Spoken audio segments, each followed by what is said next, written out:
My name is Maya. I'm 30 years old, an elementary school teacher at a public school in the suburbs of Minneapolis. I've been teaching for 10 years, never taken a long vacation, never once complained even though my modest paycheck barely covers rent and a little extra I send to my father in assisted living. I don't have influential relatives, no weekend gatherings at golf clubs, and I'm the first in my family to ever attend college. And then there's him, Dylan Whitmore, 33, a financial advisor from a family with 3 generations in real estate. I met Dylan at a fundraising auction for children with disabilities, hosted in collaboration with my school and several city philanthropists. I went out of duty. He was there because, well, he was the biggest donor. Dylan entered the room like the floor itself paused to let his footsteps echo. Charcoal gray suit, a smile seemingly designed to soften anyone in front of him, and the way he listened, patient, present, never rushed, threw me off so much I nearly forgot my goal, to sell a set of paintings my 4th graders had created. "You're the 4th grade teacher, right?" Dylan asked after I explained the auction's purpose. I gave a hesitant smile. "We're just hoping to raise enough for a smartboard. The most advanced equipment we have now is a ceiling fan." He laughed, not mockingly. "Then I'll bid on every single painting from your class, all of them." I didn't know what to do but blush like a kid. From that night on, everything changed. Dylan made the effort. An unexpected message after work, a hot coffee waiting outside the school gate in the morning, or an umbrella already open whenever I stepped outside into surprise rain. I didn't expect someone from a world of numbers, contracts, and calculated risk to be this gentle or patient. But I was also aware we were not from the same world. He lived in a house overlooking Lake Harriet, a place I only ever wandered near on weekends just to look. He spoke French on the phone with his mother and could distinguish between 2 kinds of white wine by scent. I, on the other hand, still ate lunch with my students, homemade sandwiches, and read education books instead of financial journals. Still, love grew between 2 seemingly opposite people. We argued about small things, like how I didn't want to change my phone just because of a scratched screen, or how he didn't understand why I had to teach Saturday tutoring. But it was in those differences that I saw a real Dylan. A man who might wear shoes worth an entire month of my salary, yet still lay his suit jacket on a cold bench so I could sit after gym class duty. Last spring break, Dylan invited me to a beach house in Oregon. No one else there, he said, just the waves and wind. The sky was hazy that day, the ocean calm. We walked quietly along the long stretch of sand, listening to the surf, and when I turned back after stepping out of the water, he was already on one knee, a black velvet box in his hand. "Not because you need me," Dylan said, his eyes locked on mine, "but because you deserve to be loved, to be cherished, and to not do everything alone anymore." I froze, my heart pounding so loud I was sure it could be heard. Not because of the diamond catching the sunset, but because of his eyes. The eyes of a man I thought only existed in overly romantic paperbacks, looking up at me with absolute sincerity. And I said yes. 2 weeks after the Oregon proposal, I received an invitation from Dylan's mother. A small engagement dinner would be held at Marquet, a 3-star French restaurant on the rooftop of the Ellsworth Hotel. I skimmed the menu included. It had a string of names I had to Google to even understand. Dylan reassured me, "Just come as you are, they'll love you." I wanted to believe that. That night, I wore the navy mood dress I had saved 2 months to buy. Simple, elegant, hair in a low bun, borrowed pearl earrings from my roommate. I stepped into the mirrored elevator and realized my hands were ice cold, even with velvet gloves. Dylan's family was already seated when we arrived. His father, Gregory Whitmore in his 60s, sat upright scanning my dress like inspecting fabric. His mother, Jeanette, platinum hair and a perfect twist, offered a faint smile, the kind reserved for people she didn't expect to linger. "She's sweet," Jeanette said, tilting her head the moment I sat down. "Quite polished, for a teacher." I forced a smile. Before I could reply, a server poured wine. Dylan squeezed my hand under the table, a silent comfort. I closed my eyes for a moment. Just some harmless formalities, Maya. Don't overreact. The meal began with an appetizer that had a name longer than my resume. I used my knife and fork carefully, praying I wouldn't stain the pristine white linen. Conversation flowed around assets, portfolios, real estate. I tried to keep up, but most of it flew past me like a different language. By the main course, the table grew quiet. Gregory lowered his glass and leaned slightly forward.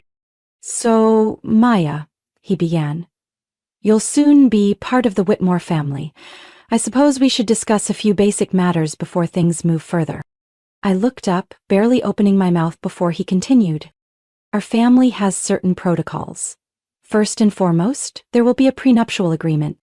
The table went dead silent. I could hear cutlery clinking 2 tables over. Dylan tensed beside me. "We haven't discussed that yet, Dad," Dylan said, trying to smile. "It's still early." Gregory nodded slightly, but his voice was firm. "Exactly why we should be clear now.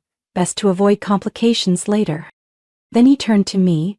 "You're a teacher. It's a noble profession, but let's be realistic. Financial disparity is obvious. We can't leave things unstructured." I kept my tone steady. "I understand the need for transparency. I have nothing to hide, and I'm not asking for anything." Jeanette sipped her wine, throwing me a faint smile. "Very pragmatic. A teacher with high emotional intelligence. That's rare." But Gregory wasn't finished.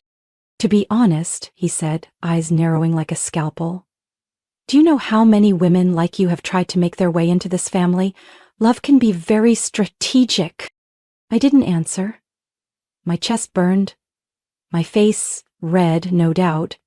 But I waited. Waited for Dylan to speak up, slam his hand on the table, or at least challenge his father's words. Instead, I heard something worse. A laugh.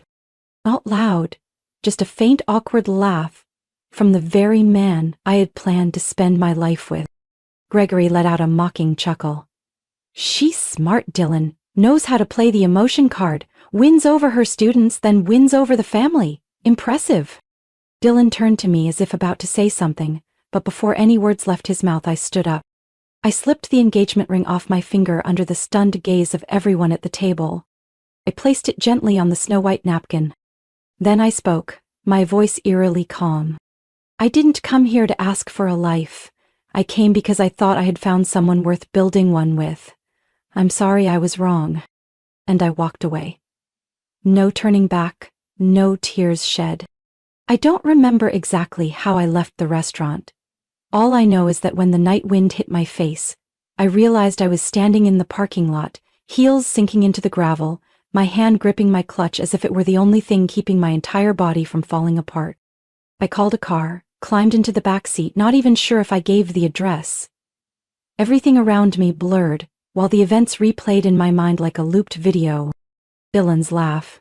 Faint, yes, but sharp enough to cut into the dignity that had already been sliced open by Gregory's icy stare. It wasn't the insult that hurt the most. It was the silence, and that subtle laugh. He didn't have to say anything. Just a glance of protest, a firm grip of my hand. One sentence, "Don't talk to her like that." But no, he did nothing. When I got back to my tiny apartment, I unlocked the door, stepped inside, and stood still in the dark. I didn't turn on the lights. I didn't take off my shoes. I leaned against the closed door behind me and collapsed to the floor. Not because of tears, but because I no longer knew who I was. 3 years together. And so many times I thought, Dylan gets me, he loves me for who I am. But now, thinking back to his eyes avoiding mine when his father accused me of being a calculated climber, I began to wonder, was I the only one who believed in this love story? I sat there for hours. No phone, no food, just staring into the dark, as if trying to locate the version of myself I had somehow lost. At one point I jolted up, nearly calling Dylan. I wanted to scream into the phone, "Why?" But I stopped. I looked at my bare finger, where the ring once sat like a promise. I remembered the moment Dylan gave it to me on the beach, wind in my hair, when he said, "You don't have to prove anything." I love you just as you are. But when his powerful father, just one table away, questioned everything about me, Dylan didn't repeat that sentence. He stayed silent. And that silence spoke louder than any insult. I started to question everything. Was I overreacting? Had I just thrown away a life of comfort because of pride? Would another woman in my position have just smiled politely and raised her glass as if nothing happened? Or was I just a poor teacher wounded by her own pride? But the more I thought about it, the clearer one thing became. I couldn't live a life where I had to stay silent to keep others comfortable. I couldn't sit at lavish dinners where every glance felt like an audit. Couldn't step into any mansion in a wealthy neighborhood only to always feel like an outsider, tolerated because I had a certificate of approval from their son. And I couldn't share a life with a man who could kneel before me at sunset but lacked the courage to stand beside me in daylight. I went to the bathroom, washed my face, changed clothes, and sat in front of the mirror. I stared at the woman in the reflection. Red eyes, messy hair, mascara still smudged at the corners, and whispered, "Maya, if you stay silent today, you'll be swallowing unspoken words for the rest of your life." My phone buzzed. Dylan. The screen lit up, 6 missed calls, 1 text. "I'm sorry, where are you?" I didn't reply, not because I was angry, but because I wasn't ready to hear another word without action behind it. I stood up, walked to the closet, and pulled out the ring box Dylan once gave me. I dropped the mascara-stained tissue inside, closed it, and placed it on the high shelf. At that moment, I knew I was no longer Maya from last night. I stayed awake all night, but didn't cry. The shock no longer spilled out in tears. It drained me of every feeling, like I had just crossed a fissure between two worlds, one of fairy tale love and one of chilling reality. The next morning, just as I was boiling water for coffee, the doorbell rang. I didn't have to look through the peephole to know who it was. Dylan. He stood there in a wrinkled dress shirt, crooked tie, his dark hair tousled. In one hand, a box of muffins I'd once said were a little dry but smelled like cloves, and in the other, a bouquet of white daisies that looked hastily gathered from a nearby store. "Maya," he said, voice hoarse, "can I come in?" I nodded, not because I had forgiven him, but because I needed to hear every word. He sat across from me on the sofa, like a man reporting in, his eyes refusing to rest on mine for too long. "I'm sorry about last night, truly." I stayed silent, waiting. He swallowed hard. I didn't expect my dad to say those things. I didn't know how to react. That laugh, it came from nerves, not agreement. I clenched my fists, but my voice stayed steady. "You laughed when he called me a gold digger, Dylan." He exhaled, as if scrambling for a defense. "I know. And I hate myself for not doing anything. But my dad, he's hard. He always has been. I grew up having to follow him. All I thought was, if I pushed back, it'd get worse. I didn't want everyone looking at you like the way he looked at me all night," I cut in. "You didn't want me disrespected, but you let him say I was with you for money? For a credit card?" He dropped his head, his fingers twisted tightly, nails digging into skin. What did he say about me before the dinner even started? Silence. Just the ticking of the wall clock. "Hell said something," I pressed. "And you stayed quiet?" He nodded, barely. He said, "You weren't our kind, that I should rethink things." But I didn't believe him. "I love you, Maya. That's never changed." "Love?" I let out a bitter smile. "Is that what love looks like, Dylan? Knowing the woman you're about to marry is going to be insulted and doing nothing? Not even once standing up for her?" I stood, pacing, trying to hold myself together. "Your father didn't need to shout I wasn't worthy. He made that clear with every glance. But what hurt worse was realizing you believed it too. Somewhere deep down, you let yourself believe I might love you for your status." "No," Dylan stood. "No, Maya. I've never believed that." "Then why didn't you say anything? Why did your eyes look like you accepted it?" He froze. There were no more excuses. I pointed to the door.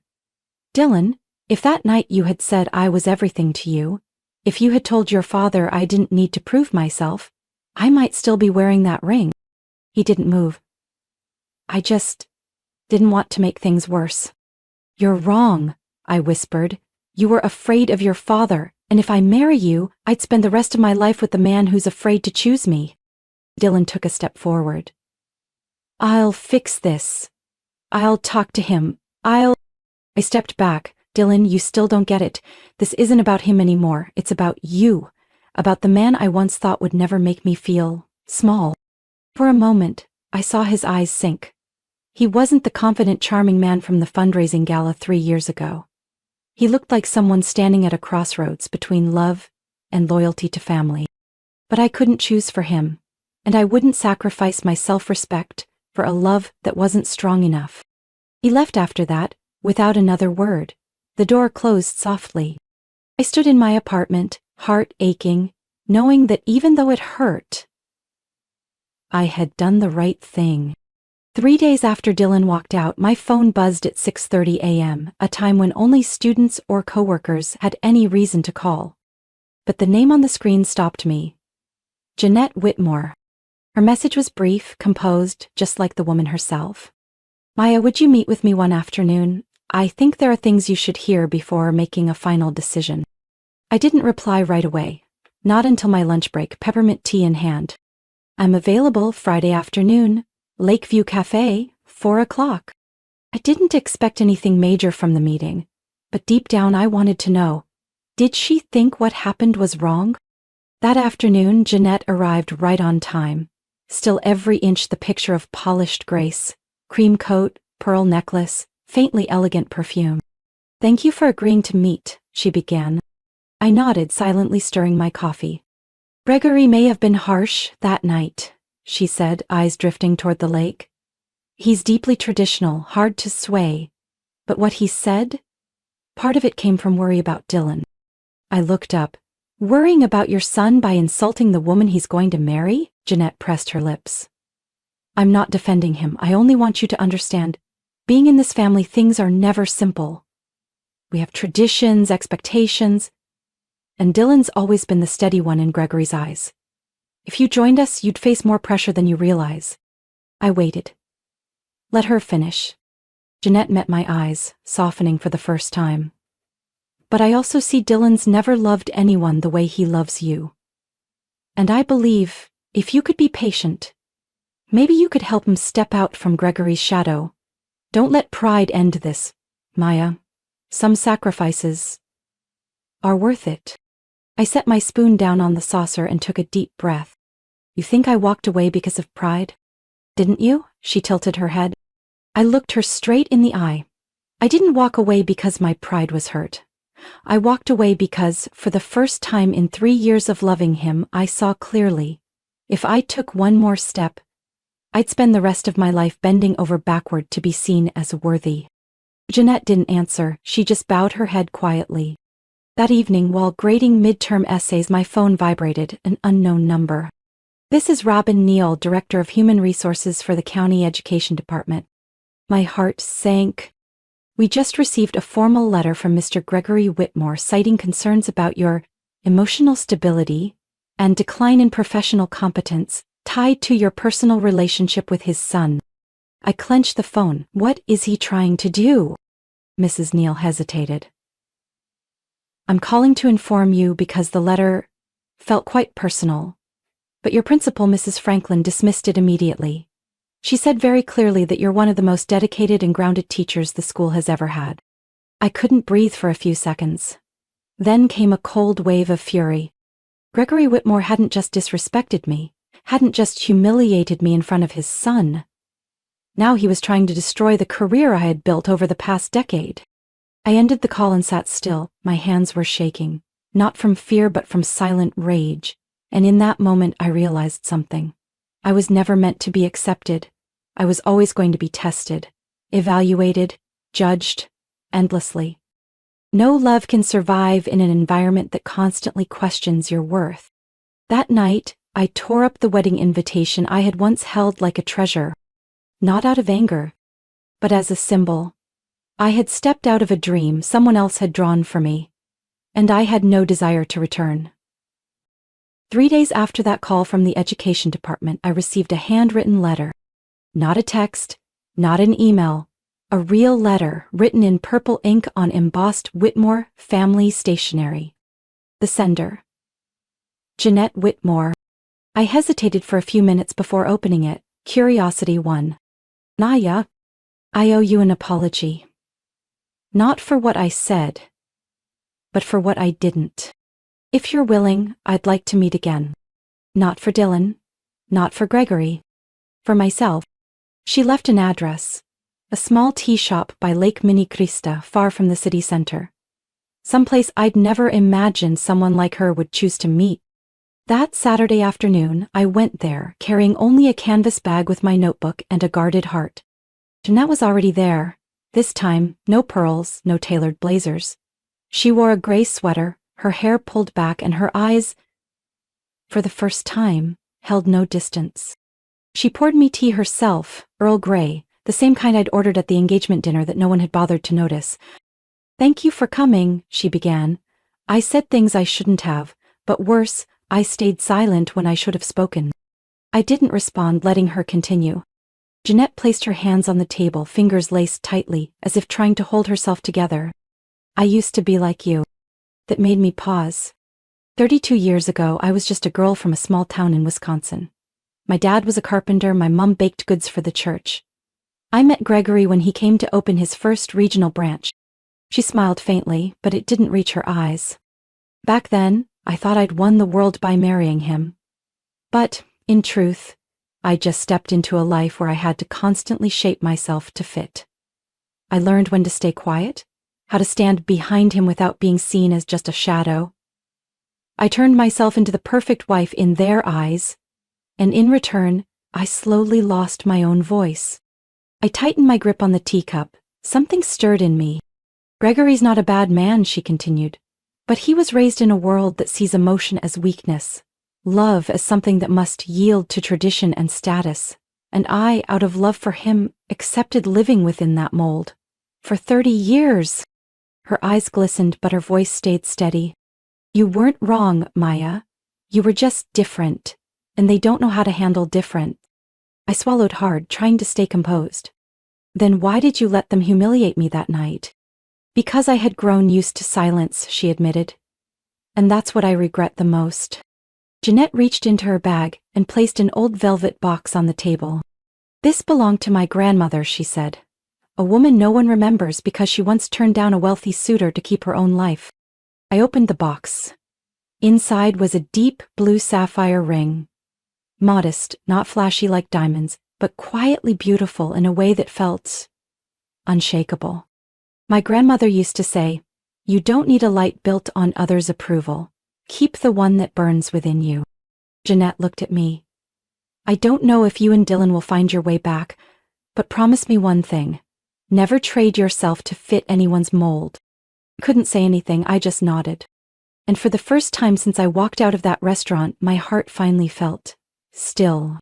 That night, I placed the sapphire ring by the window, letting the moonlight pass through the deep blue stone. Gentle, but unwavering. I didn't know what would come next. But I knew one thing. I was no longer lost in someone else's story. I was finally writing a new chapter, by my own hand. I didn't see Dylan for nearly a month after the last time he walked out of my apartment. I thought he would disappear the way most men do when things fall apart. Silence, self-preservation, and a vague ending that leaves you gasping for closure. But one Wednesday afternoon, while I was helping students craft water cycle diagrams out of colored paper, the assistant teacher walked in. "There's someone waiting for you at the school gate." It was Dylan. No designer suit, no polished shoes, just a rolled-up shirt, worn khakis, and a small wooden box in hand. I stepped outside, my heart no longer racing. Just a quiet, hollow space, like a scar not yet healed. "I didn't come here to ask for forgiveness," he began, eyes steady. "I just wanted you to know. I quit." I blinked. "You mean—" "I left Whitmore Group," he said calmly. "Not for you, but because I couldn't live one more day as someone else's shadow." I stood there, feeling like a mask had been lifted from the man I once loved and once mourned. "Where are you working now?" "A small independent financial consulting firm in Brooklyn. Nothing fancy, but honest." "No one named Whitmore." His eyes no longer sparkled with entitled charm. There was exhaustion in them. And honesty. "I've started therapy," Dylan added, almost anticipating my skepticism. "I journal, I read, I garden. Sounds silly, maybe, but I'm learning to live without needing approval." It smiled gently. "Kind of like me, learning to live without having to prove myself." We walked along the school's fence, golden light falling in long stripes. No tension, no rush to explain. Just two people who once loved each other, trying to listen. We began meeting for coffee once a week. No rehashing the past. No promises about the future. He'd tell me about the senior citizens in his community finance class. I'd tell him about little Ellie in 3rd grade trying to invent a singing hand sanitizer. Sometimes I wondered if I was falling for Dylan all over again. But every time he laughed, I'd remember a different laugh. The one from that night when he didn't stand up for me. That wound no longer bled, but it left a bruise no remedy could erase. One Saturday evening after our 13th coffee meetup, we sat at the park near the ferry. Dylan pulled out that same wooden box. "I want to give you this," he said. Inside was an embroidered handkerchief with my name on it, the one he had taken from my drawer the first time he visited. "You once said you'd only take this back when you truly believed." I looked at the handkerchief. Soft, light, and unfamiliar. "Dylan," I said, eyes locked with his, "you've changed. I see that. And I believe you're being real." He nodded quietly. "But my trust died that night, and I'm not sure it can be reborn with the same person." Dylan didn't argue. He simply folded the handkerchief, placed it back, and offered a sad smile. "I know. I've felt it too." I leaned back on the bench. If things had gone differently, maybe I could call this a beginning. But now I need a clear ending. Not because I don't love you anymore, but because I've started to love myself more. We sat in silence. Wind rustled the trees, flipping a page in the notebook I'd brought. No one picked it up. Eventually he stood, pressed the box into my hands. "Whether you keep it or not, thank you for teaching me how to be brave." I didn't watch him leave. I just held the wooden box tightly, not because I wanted to keep it, but because I wanted to remember. People can change, but that doesn't mean we have to go back. 6 months after that park goodbye, I officially received the keys to the first home in my name. A small bungalow, gray moo walls, lavender lining the porch. A loft nook for reading, and a backyard with just enough sun for mint tomatoes and a bit of dill, much to the dismay of my students who always wrinkled their noses when I brought herbs to class. The down payment? It was the savings I once set aside for a wedding. But when I signed the deed, I didn't feel a loss. Because I had chosen this for me. At school, things shifted too. After years of quiet dedication, I was appointed lead teacher for the 3rd grade division. Not a flashy title, but the highest affirmation for all those nights grading until midnight, all the after-school sessions for struggling students. My colleagues joked maybe one of those rich folks' complaint letters finally got you noticed. I laughed, neither confirming nor denying. Some wounds, gratitude can also heal. I slowly began dating again. No rushing. No searching for someone to fill a void. Just coffee dates, Sunday strolls through farmers markets, honest conversations without having to edit myself to sound more acceptable. I was learning to love again, without losing myself in love. One Saturday afternoon, browsing books at a small West End shop, I heard a familiar voice at the checkout. "You still prefer illustrated paperbacks, huh?" I turned around. Dylan. He was wearing a gray sweater and jeans. Nothing striking, but there was a quietness in his eyes that hadn't been there before, as if life had stopped demanding he prove something. We greeted each other with a smile, no awkwardness, no lingering regret. He was with a woman. Soft curls, bright smile. They stood beside each other like two parallel lines, close enough to feel warm, distant enough not to overlap. Our eyes met. Hers held no jealousy, only quiet acceptance. Before leaving, Dylan turned back. He said only one thing. Thank you for not compromising back then. I smiled. Take good care of her. I am, he said. That evening, when I got home, the sunset spilled through the kitchen window, landing right on the sapphire ring I still kept in the drawer near the oven. I took it out, placed it in my palm, and watched the light fracture into soft shades of blue. I stared at it for a long time. Not to remember Dylan, but to remember myself. The version of me who once sat in the dark wondering if I was worthy of being loved. I opened the drawer, took out a small fabric pouch, gently placed the ring inside and zipped it closed. Then I tucked it away on the highest shelf of my bookcase, the one reserved for things that belonged to the past, but didn't need repeating. I no longer needed an object to remind me I was strong.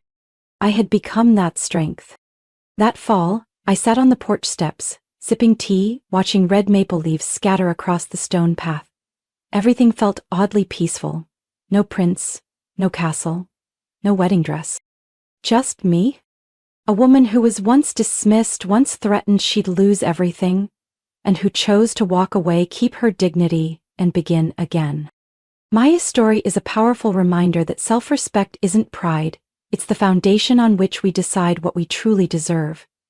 In a world that still holds deep biases around status and background, modern women must find the courage to leave relationships that make them feel small. Happiness doesn't come from being accepted by others, but from having the bravery to choose yourself, even if it means starting over alone but free and whole. What do you think about Maya's decision? Would you have done the same in her place? Share your thoughts in the comments. And don't forget to follow the channel for more heartfelt stories about love, family, and personal growth.